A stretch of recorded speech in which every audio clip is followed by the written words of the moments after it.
네, 오늘의 전국 주요 현안 짚어보겠습니다. 더불어민주당 전 이재명 캠프 대변인은 현근택 변호사, 그리고 국민의힘 윤석열 캠프 대외협력특보 김경진 전 의원 두 분 모셨습니다. 어서 오십시오. 안녕하십니까? 안녕하세요. 안녕하십니까?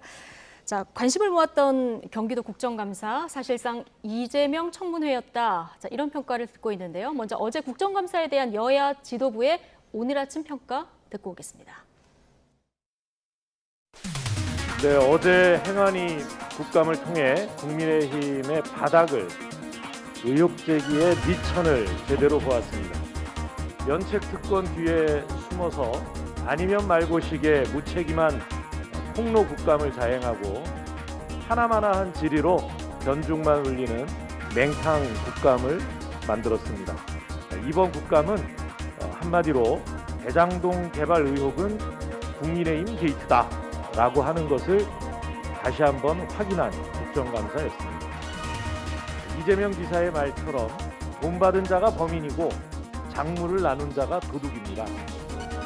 어제 행정안전위원회의 경기도 국정감사는 민주당 연출 이재명 주연의 적반하장식 궤변 대행전이었습니다. 이 후보의 수감 태도는 예상했던 대로 A를 물으면 B를 답하는 동문서답, 본질 회피하기, 모른다, 처음 본다고 잡아떼기, 기승전, 이명박, 박근혜 정권, 국민의힘 탓하기, 훈계하기, 협박하기의 무한 반복이었습니다. 네. 뭐 예상했던 대로 여야의 평가는 상반됐는데 저는 끝나고 났더니 뭐 아수라, 도둑, 강아지 뭐 이런 단어들만 머리에 남더라고요. 자, 일단 윤 전 총장이 국민의힘에 속해 있으니까요. 국민의힘이 이번 경기도 국감 벼르고 있었는데 어제 국감 어떻게 평가하십니까? 글쎄요, 이제 제 개인적인 이 관점에서 보면 조금은 야당의 칼이 좀 무디지 않았나라는 생각이 들고 조금 무뎠다 이렇게 보십니까? 예, 그렇게 많이 무뎠다고 많이 해도 뭐 무뎠다. 사실 할 말은 없죠. 좀 무딘 건 사실인 것 같고요. 네. 근데 이제 굳이 조금 더 원인을 찾아가지고 본다면 사실은 여당이 철벽 방어한 측면도 있어요. 그러니까 지금 증인하고 참고인 신청을 야당에서 수십 명을 했는데 단 한 명도 안 받아줬지 않습니까? 세상에 어느 국감에 증인 참고인이 한 명도 없는 국감이 어디 있습니까? 이제 그런 측면도 있고, 그다음에 오죽 자료를 안 줬으면 세상에 야당 의원들이 경기도청 앞에 가서 항의 농성하고 또 성남시청 앞에 가서 항의 농성을 했겠습니까? 그래서 이제 그런 점도 조금은 원인이 됐겠지만 어쨌든 분명한 것은 야당의 칼날이 어제 생각보다는 조금 덜 매서웠다라고 보이고 있고요. 이제 내일이죠, 아마 내일 하루 더 있죠. 내일이 국토위. 네, 그래서 내일 아마 어떻게 하는지 또 좀 지켜보고 또 국토위 야당 위원들의 실력을 한번 좀 봐야 될 때가 아닌가 싶습니다. 야당이 칼이 무뎠는데 그거는 여당이 너무나 철벽 방어를 해서 그렇다 이렇게 분석을 해주셨는데 아니, 철벽 방어를 해도 그걸 뚫어야죠. 그게 야당 실력 된다. 아니겠습니까? 사실은 냉정히 따지면요. 대장동은 경기도 국감에서 할 일도 안 해요. 성남시 일이기 때문에. 근데 이제 어찌 보면 여야가 이해관계 일치하다 보니까 한 건데 당연히 뭐 이재명 지사가 얼마나 준비를 하겠습니까? 왜냐하면 하겠다고 했을 때는 나름대로 준비 생각이 있었을 거 아니에요. 저는 어제 사실은 이제 한 1대1만 되거나 잘하면 이제 2대1만 되면 좋겠다 정도 생각이었는데 제가 보기엔 자책골을 한 2골 정도 넣어가지고 한 3대0 정도 된 것 같아요. 그러니까 뭐 기억이라는 게 어떨지 모르지만요. 사람들은 시각적인 게 굉장히 영향이 큽니다. 그 말로 얘기하고 뭐 잘 기억이 안 남아요. 눈으로 보는 거. 그러다 보니까 PPT 띄우고 다 이렇게 판넬 갖고 오고 하는 거거든요. 사람들이 그게 기억이 오래 남으니까. 근데 어제 가장 인상 깊은 거는 그 돈다발 사진이었어요. 누가 봐도. 근데 그게 결국은 아니라고 해버리면 아무리 뭐 나중에 뭐 얘기해드려도 국민들이 기억을 안 하거든요. 제가 보기에는 패착이다. 왜냐면 패착이었다. 그렇죠. 왜냐면 그거를 하신 분이 이제 경찰청에 뭐 서울 경찰청장까지 하신 분이니까 그럼 사람들이 아 저분이 했을 때는 그래도 뭔가 좀 검증도 하고 수사기관에 오래 계셨으니까 근거가 있겠지 이렇게 생각할 수밖에 없잖아요. 그걸 노린 것이고. 내용과 별개로 그리고 조금 전에 이제 김기현 원내대표 얘기 들어보셨지만 야당에서는 이재명 지사의 태도 부분 특히 이제 헛웃음을 몇 번 지으셔서 이 부분에 대한 그 지적을 하고 있거든요. 근데 예전에 과거 윤석열 전 총장 국감 때 여당에서도 이 태도 지적을 했어서 이걸 어떻게 보십니까? 그러니까 저도 아마 이 그 돈 사진 보였을 때는 저라도 웃을 것 같아요. 왜냐하면 그게 어이가 없으니까. 근데 이제 그런 분들은 지적은 뭐 저희들도 좀 있었던 것 같고요. 왜냐하면 이렇게 웃는다는 게 어찌 보면 네. 약간 뭐 비웃는 거 아니냐, 아니면 뭐 이제 그래도 국회의원들이 국정감사 다 이렇게 열심히 준비해가지고 왔는데 있는데 뭐 저는 아마 뭐 꼭 좋은 거게 보지는 않는데요. 그래도 너무 어이없는 사진 같은 거 이런 거는 좀 있었던 것 같고 아마 근데 내일 국감 할 때는 이런 부분은 아마 좀 시정될 걸로 보고 있습니다. 예. 어제 이제 조폭 연루설 그 사진 얘기를 계속 해주고 계신데, 자, 이 후폭풍이 오늘까지 그 여진이 계속되고 있는 상황입니다. 어제 국감 당시 상황이 어땠는지 이거부터 먼저 보고 오시겠습니다. 현금 1억 5천을 주고 친구도 줬다고 합니다. 특히 진짜 문제는 고마트레이드에서는 이 이사의 측근 계좌 20억 가까이 지원했고 증거할 수 있는 통장들도 주장하고 있습니다. 이 사실 알고 있습니까? 자, 어쨌든 제가 답을 공익정의야 드릴까요? 다 들어보세요. 어디서 찍었는지 모르겠지만 참 노력은 많이 하신 것 같습니다.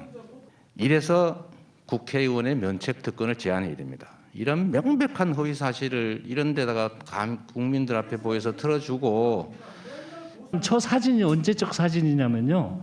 시장님도 아니었던 2018년 11월 21일자 저 조폭이라는 사람이 내가 사채업에서 돈 벌었다고 렌트카 사채업을 통해서 돈 벌었다고 띄운 사진입니다. 저 사진이. 그러네요. 이게 올린 사진이. 예? 사실이 아닌 게 사실처럼 이렇게 민주주의 체제를 위협하는 것에 대해서는 저는 정말 문제라고 생각합니다. 이 면책특권 저는 제한하는 게 제 목표인데 저는 이번 기회에 면책특권을 명백히 고의를 가지고 허위사실 공표하는 경우는 처벌하고 배상 책임지는 걸로 가야 된다고 생각합니다. 정말 참 코미디가 이런 코미디가 없습니다. 자, 김경진 의원님, 네. 김용판 의원이 제보를 받았다면서 돈다발 사진하고 자필 진술서를 이제 공개를 했는데 네. 이게 알고 봤더니 당사자가 옛날에 직접 번 돈이다. 과거에 SNS에 올렸던 사진하고 같은 사진이었어요. 이제 이런 폭로, 조금 전에 이제 자책거리다 이런 표현을 해주시는데 어떻게 보십니까? 아직은 좀 두고 봐야 될 것 같긴 한데 예. 지금 현재 어제 그 한병도 의원이 이제 오후 늦게 저게 다른 데서도 똑같이 쓰였던 사진이다라고 예. 하는 것을 밝혔지 않습니까 보면.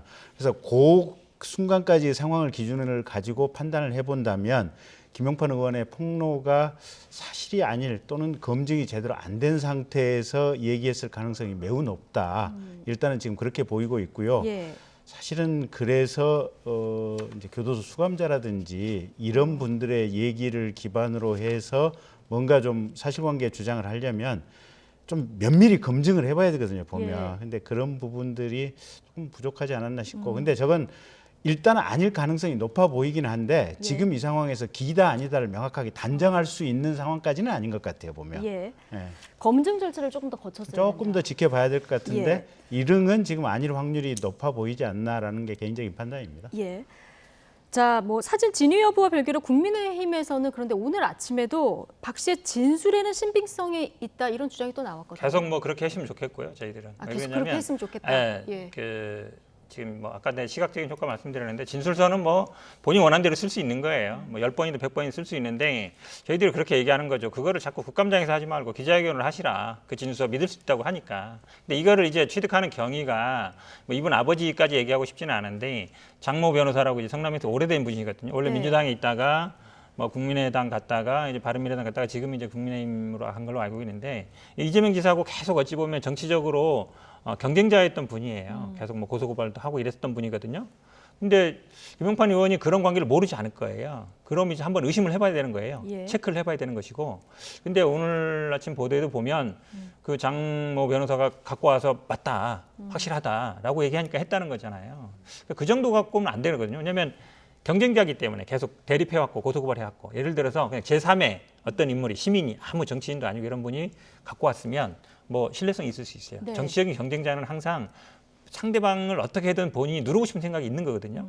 그거를 당연히 염두에 둬야 되는 거죠. 그래서 저는 그래서 진성이 신뢰성이 지금 진술서 신뢰성이 있다 그러시면 국감에서 하지 마시고 두 분이 그냥 기자회견 하시라. 그러면 이제 기자회견 법적인 하시라. 뭐 조치를 하든지 하겠다. 지금 장모 변호사랑 어제 사진 제보한 조폭 민주당에서 고발 방침인 걸로 알고 있는데요. 근데 어쨌든 지금 그분들이 허위로 한 거잖아요. 물론 김용판 의원이야 이제 뭐 면책 특권이 있지만 이분들은 어쨌든 아니기 때문에 저는 그래서 이 지금 국민의힘에서 계속 이거를 뭐 이슈화 시키는 건 상관없는데 국감장에서 면책 특권 뒤에서 이거 하지 마시고 자신 있으면 직접 하시라는 얘기예요. 그러면 왜냐하면 이게 또 어찌 보면 의원들은 피해 나가는 거거든요. 그럼 말대로 그냥 제보한 사람 아니면 뭐 변호사 이름들만 이제 처벌받게 되고 의원들은 우리는 그냥 제보하니까 했다. 예. 그리고 마치 이제 책임은 다른 사람이 지고 그건 저는 아니라고 보거든요. 정치적인 효과는 국회의원들이 누리고 거기에 대한 법적 책임은 제보한 사람들이 진다 그러면 저는 예. 공평하지 않다라고 봅니다.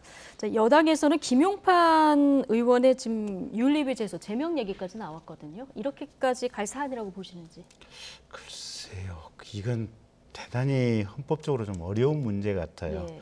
그러니까 원래 지금 면책특권 제도가 인정이 됐던 것은 사실은 독재 정권 시대에 국회의원들이라도 이게 상임위가 됐든 본회의가 됐든 의정회의 단상에서 이게 어떤 군합발에 겁먹지 말고 할 수 있는 말 아무 책임 안 지게 그냥 마음껏 할 수 있는 길을 열어주자. 조금 가령 좀 틀리더라도 뭐 이렇게 돼 있는데 그 시절에 만들었던. 예. 근데 예. 이제 지금은 사실은 이제 시대가 바뀌어서 무슨 독재 뭐 이렇게 얘기할 수 있는 시대는 아니거든요. 그래서 예. 지금 저 면책특권 폐지에 관한 얘기들이 자꾸 나오기는 한데 이제 문제는 또 저런 면도 있어요. 이게 가령 옛날에 BBK는 누구 겁니까 했을 때 긴 시간이 지나고 나서 보면은 그때는 이게 거짓이라고 전제하고 재판까지 갔던 사건이 긴 시간이 지나가 보면 또 이게 사실관계 자체가 이게 바뀌는 경우가 있지 않습니까? 그래서 예. 저거는 아마 우리 사회 전체가 뭐 다들 고민해야 될 문제이기도 하고 학자들도 섣불리 저게 참 이게 결론을 내리기 어려운 문제가 아닌가 싶은 생각이에요, 보면. 근데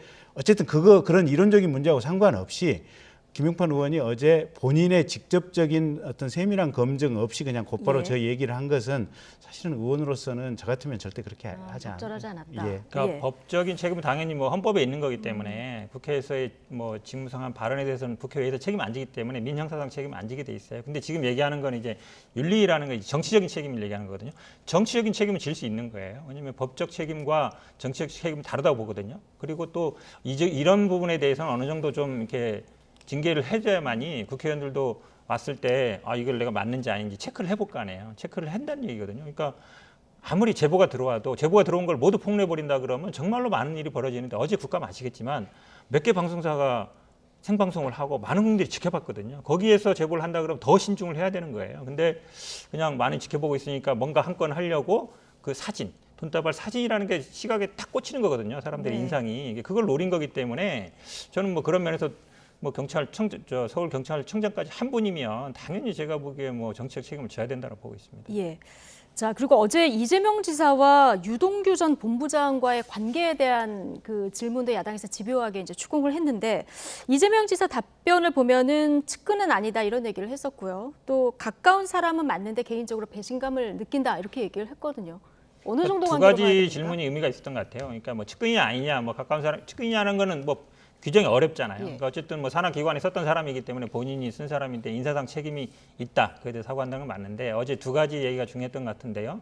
결국은 이제 배신감 느낀다. 한마디로 얘기하면 내가 그렇게 주의를 많이 줬지만 그게 따르지 않았다는 거고 그 다음은 아마 야당 측에서 대통령이 된 다음에 사면할 거냐 이거 물어본 거잖아요. 아마 네. 이제 기대는 그랬겠죠. 이제 사면 안 한다고 얘기하면 아마 배신감을 느끼고 뭔가 뭐 폭로하지 않겠냐, 자백하지 않겠냐라고 기대한 것 같은데 그거 자체가 이제 제가 보기엔 오판이라고 봐요. 그럼 뭔가 있는데 숨긴다고 생각하는 거잖아요. 뭔가 없는데 당연히 그런 거기 때문에 저는 뭐 유동규뿐만 아니라 다른 분들도 당연히 똑같은 질문을 하더라도 똑같은 답변을 할 것이다. 그렇게 유도신문 한다고 제가 보기에 넘어갈 것도 없다. 걸릴 네. 것도 별로 없다라고 보고 있습니다. 국민의힘에서는 지금 유동규 전 본부장 외에 이재명 지사가 있다 이런 의혹을 지금 갖고 있는 상황인데요. 유동규 전 본부장 이미 구속돼 있는 상황 아니겠습니까? 근데 이게 구속된 것이 적합하지 않다. 그래서 구속 적부심 신청을 했고 오늘 밤에 이제 풀려날지 안 풀려날지 결과가 나올 것 같습니다. 자, 기소를 목전에 앞두고 적부심 신청한 거 이건 어떤 의미라고 봐야 될까요? 김만배 씨가 이제 영장이 기각이 되니까 이제 그러면 나도 혹시 풀려날 수 있지 않을까 아마 그런 기대를 가지고 적부심을 신청을 한 것 같고요. 근데 이제 핵심은 이건 것 같아요. 결국은 이재명 시장이 2010년도에 첫 성남시장이 됐을 때 예. 유동규 씨가 지금 시설관리공단의 기획본부장으로 이게 정무직으로 이렇게 발탁이 됐었지 않습니까? 예.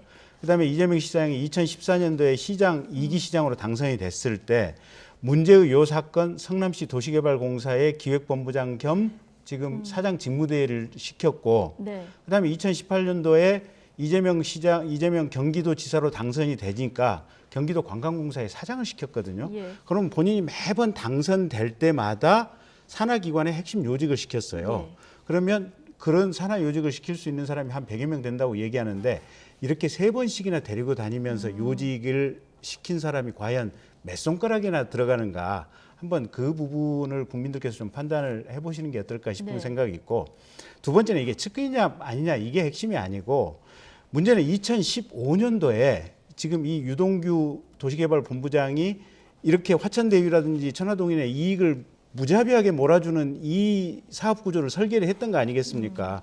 그리고 어제 지금 이재명 시장이 본인 나 결제했다 지금 그렇게 인정을 한 거 아니겠습니까? 그러면 유동규 본부장이 이 이익을 몰아주는 규정을 만들 때 밑에 도시개발공사의 실무진들은 절대 안 됩니다. 이거 지분 비율대로 분배하는 조항을 넣어야 됩니다라고 반대를 했더니 유동규 본부장이 억지로 이게 지금 실무 담당자들을 바꿔서까지 하면서 이 지금 규정을 관철시켰다는 거 아니겠습니까? 예. 그러면 이렇게 실무 담당자를 바꿔서까지 규정을 관철시키는 이런 과정을 당시 이재명 성남시장이 알고 있었느냐 몰랐느냐. 예. 결국은 이 최종 규정에 본인이 사인한 건 맞는데 이 과정 자체를 알고 있었느냐 몰랐느냐. 예.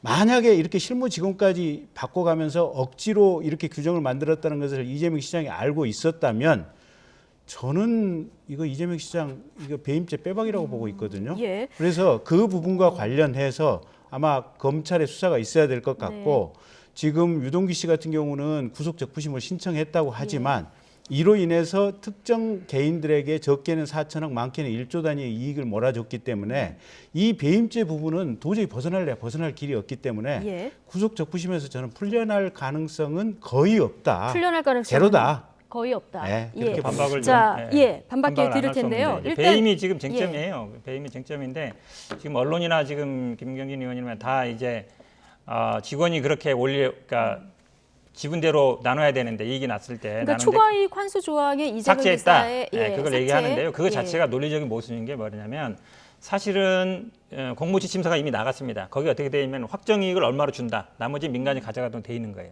그게 지금도 도시공사 그 홈페이지에 가면 있습니다. 질의응답에 똑같은 내용이 있어요. 그거에 따라 가지고 세 군데가 입찰 들었고 한 군데 우선 협상자 선정한거든요.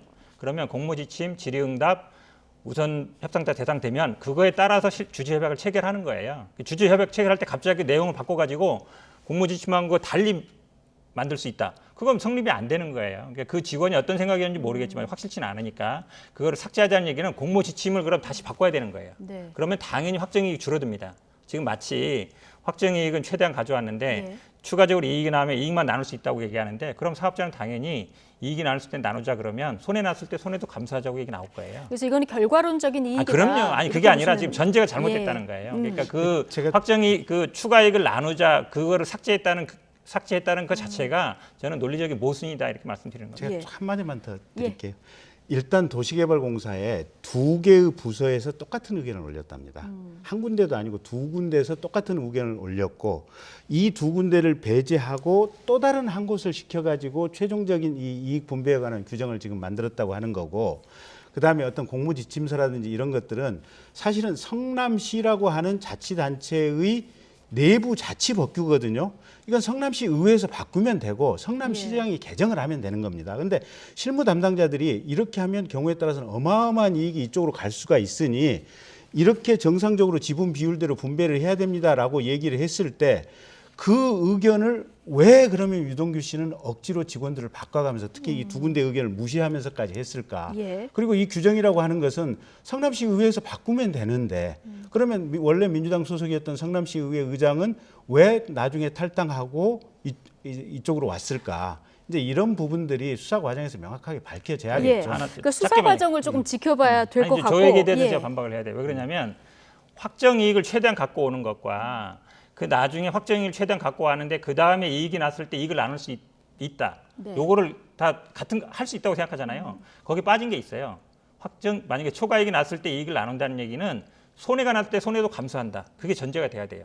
근데 지금 말씀하시는 거는 손해 났을 때 손해 감수 안 한다는 걸 전제로 하는 거예요. 근데 아니, 공무원이나 대부분들이 그렇진 보면은 않은데요.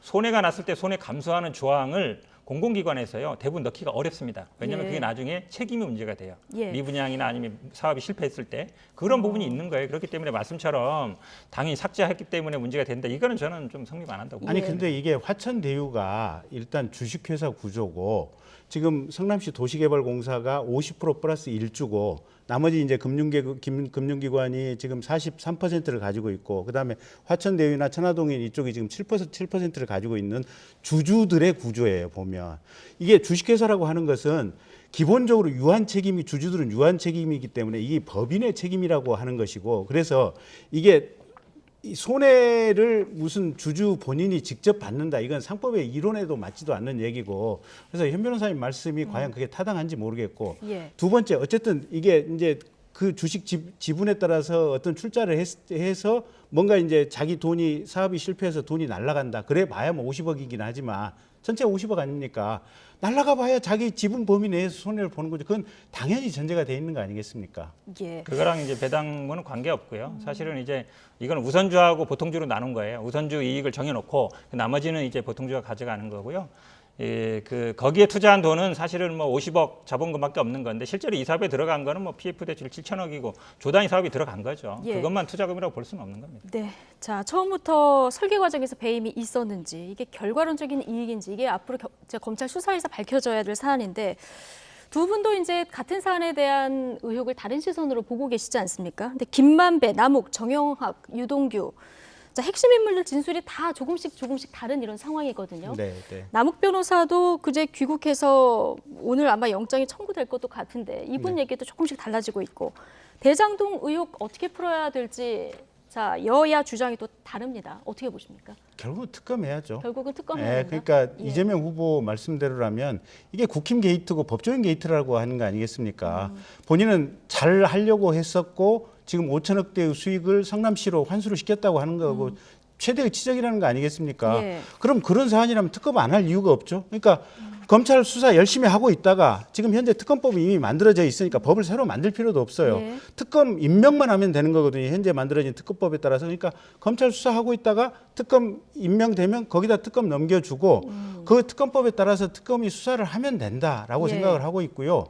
왜 본인들은 잘한 일이고 이게 국힘 게이트고 법조인 게이트인데 그렇게 특검을 반대하시는지 저는 이유를 모르겠습니다. 자, 오늘 경실련도 이게 성남시가 환수한 이익이 10%에 불과하다. 이건 특검을 해야 된다 얘기를 했고요.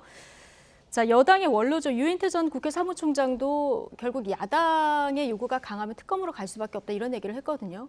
지금 이게 국민의힘 게이트고 법조 게이트다 이렇게 보면 더 특검해야 되지 않겠냐 이런 주장인데 어떻게 보십니까? 뭐 특검을 할 수도 있다고 보는데요. 예. 근데 지금은 아니죠. 지금은 왜냐하면 지금 아니다? 검찰 예. 수사 과정이고 지금 상설특검법 말씀하시는데 사실은 상설특검법은 공수처 생기면서 거의 유명무실화 된 거예요. 지금 저도 경실련 자료를 봤는데요. 이분들은 예. 아마 이익은 아마 최대한 계산하신 것 같아요. 그러니까 아파트 한 채 팔면 2억 5천씩 남는다. 땅 얼마면 얼마씩 남는다 했던 것 같고 이제 성남시 이익은 최소한 거죠. 현금으로 가져온 것만 계산하신 것 같은데 그렇게 계산하면 안 되죠. 객관적인 자료를 근거로 해야 되는 거고요. 지금 아마 제가 보기에는 이 특검을 주장하는 이유는 저는 하나라고 봅니다. 결국 예. 대선까지 끌고 가는 거거든요. 이 논쟁을. 그러니까 대선 때까지 지금 한 5개월 정도 남았는데 그 사이에 지금 말씀하신 것처럼 뭐 상설특검법으로 한 적이 없어요. 별로. 예. 이게 된 적도 없고 그동안 특검은 다 법을 만들어가지고 수사법이 정하고 이렇게 했었거든요. 그래서 저는 이거를 정치 쟁점화를 계속 하려는 의도밖에 안 보인다 이렇게 보입니다. 네. 자, 알겠습니다. 지금 관련한 얘기들이 더 준비가 돼 있는데 시간이 얼마 남지 않아서 국민의힘 경선 얘기를 조금 다뤄봐야 될 것 같습니다. 자, 대중의 관심이 이재명 지사의 국정감사에 쏠린 사이에 국민의힘 경선 지금 승부처로 꼽히는 영남 대전이 시작됐죠. 어제 부산에서 열린 국민의힘 대선 경선 합동 토론회에서 주자들은 전직 대통령 수사를 놓고 설전을 벌였습니다. 어제 TV 토론 주요 내용 박석영 기자 보도 내용 먼저 보고 오시겠습니다. 정치 보복이냐 정의 실현이냐 전직 대통령 수사를 먼저 화두로 던진 건 원희룡 전 제주지사였습니다. 이명박 박근혜 대통령을 수사해서 구속시킨 것은 저절로 드러난 정의의 실현입니까? 정치 보복입니까? 두 분의 그 전직 대통령에 대한 거를 저희가 이잡듯이 막 뒤져가지고 한 거는 아니죠. 자, 노무현 대통령에 대한 수사는 정치 보복입니까? 저절로 드러난 겁니까? 정권에 엄청난 부담이 되기 때문에 그건 아주 어리석은 정치인들이나 어리석은 대통령이면 그렇게 하겠죠. 이어 홍준표 의원이 박근혜 전 대통령의 유죄 판결에 포함된 국정원 특수활동비 문제를 언급하면서 갑론을박은 이어졌습니다. 대통령 통치 행위는 우리 헌법재판소도 인정합니다. 네, 그렇죠. 그렇죠. 네. 박근혜 대통령이 공청 관여한 것은 통치 행위입니까? 정치 행위입니까? 이게 실정법 위반입니까? 대통령의 그 선거에서의 정치적 중립 때문에 실정법 위반은 되는데요. 공천에 반영하기 위한 여론조사 비용으로 국정원 자금을 갖다 쓴 거를 그때 기소를 했습니다. 역대 국정원장을 전부 뇌물죄로 엮어가지고 난거 처벌하는 것 보고 저건 아니다. 법적으로 따지는 거는 저희가 네. 정확하게 해야 안 되겠습니까? 대한민국 대통령은 헌법과 법률을 분명하게 지켜야 된다고 생각합니다. 그래서 대통령 통치행위라는 이런 정말 애매모호한 이름으로 헌법과 법률 위에 대통령이 있다고 생각하지 않는다는 점을 도덕성 문제도 빠지지 않았습니다. 각종 비리 후보들이 나와서 국민 상대로 대선 후보라고 설치는 것을 보니 오징어 게임처럼 돼 가고 있다. 그게 뭐 홍 후보님도 해당되는 거 아니겠습니까? 그걸 왜 나를 꺾고 들어가요? 서울행정법원의 윤 후보에 대한 징계에 대해서 그 캠프에서 황당하다 이랬는데 거기에 대해서 어떻게 생각하시는지 간단하게 대변해 주십시오. 자, 징계 사건에서는 집행정지가 나오는 경우가 거의 없습니다. 근데 2번 내리 집행정지가 나왔고 공방이 뜨거워지면서 답변 시간 제한을 어기는 경우도 속출했습니다. 윤석열 후보. 네. 저분들 좀 조용히 시켜주십시오. 네. 예. 중반으로 접어들며 더 치열해진 토론회. 다음 달 5일 최종 후보 선출 전까지 6차례를 더 남겨두고 있습니다. YTN 박서경입니다. 네. 자, 어제 토론회 모습 잘 정리를 해서 보고 왔는데 내 편인가 했던 원희룡 지사도 어제는 윤석열 전 총장에 대한 공세가 상당했습니다. 전직 대통령, 특히 이명박 박근혜 전 대통령에 대한 수사가 보복 수사였나 이런 질문이 나왔던 거는 어제 장소가 보수 텃밭이었기 때문일까요? 그런 부분이 일정 정도 있었겠죠. 예. 근데 사실은 제가 이제 법조인이어서 네. 이제 특정 후보 캠프에 있는 차원이 아니고 지금 우리 현행법상 법원 판례가 통치행위 인정하지 않고 있습니다. 예. 그래서 아무리 대통령이라고 하더라도 헌법과 법률에 위반한 행위를 했을 때는 가차없이 처벌하도록 되어 있고 거기에 따라서 박근혜 대통령도 이명박 대통령도 다 처벌이 됐었고 예. 노무현 대통령도 수사를 받았었고 뭐 그런 상황들입니다. 그래서 앞으로도 현직 대통령이라고 할지라도 대통령 재임 시절에 어떠한 불법 행위라도 있다, 처벌을 받게 된다라고 하는 것이 당연한 이치입니다. 저는 예. 굳이 불필요한 아마 좀 논쟁이 있지 않았나 저는 그렇게 봅니다. 예. 자, 11월 5일에 4명 중에 1명이 최종 후보로 선출이 되는 상황인데 이제 토론회가 많이 진행되면서 1대1 토론에 특히 관심이었고요. 지난번에 네. 있었던 홍준표, 윤석열 양강 구도를 형성하고 있기 때문에 굉장히 관심이었는데 윤석열 전 총장 뭐 토론이 많이 늘었다 이런 평도 있었습니다. 그런데 끝나고 나서 윤 전 총장이 홍준표 의원 어깨 툭 치는 영상 거기 이제 자막까지 네, 저도 붙여서 봤어요. 다니고 있는데 이게 입모양만 맞춰 저는 그 자막한 거 맞는지 잘 모르겠더라고요. 물어보셨습니까? 실제로 안 물어봤어요. 좀 물어보시지.